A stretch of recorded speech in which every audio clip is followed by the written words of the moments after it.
সংঘর্ষের ঘটনা ঘটেছে। আমি ক্যামেরার মাধ্যমে সেটি দেখাতে চাই। এবং আমি যে তথ্য পেয়েছি এখানে স্থানীয় অর্থাৎ মোংলার অধিবাসী আব্দুর রাজ্জাক নামের একটি পরিবারের সদস্যরা নড়াইল থেকে একটি নববধূকে বিয়ে করে নিয়ে তারা মোংলায় বাসায় ফিরছিলেন, অর্থাৎ মোংলা উপজেলার সদর উপজেলার ৮ নং ওয়ার্ডের বাসিন্দা রাজ্জাক এবং তার গোটা পরিবার একটি মাইক্রোবাসে, হাইএক্স মাইক্রোবাসে ছিলেন।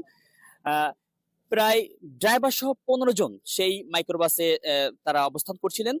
তারা যখন মোংলায় ফিরছিলেন, অপর দিক থেকে আসে একটি বাসের, তারা নিয়ন্ত্রণ হারিয়ে কিন্তু তারা বাসের সামনে চলে যায় মাইক্রোবাসটি, এবং তখন বাসের সাথে মাইক্রোবাসের কিন্তু মুখোমুখি সংঘর্ষ হয়।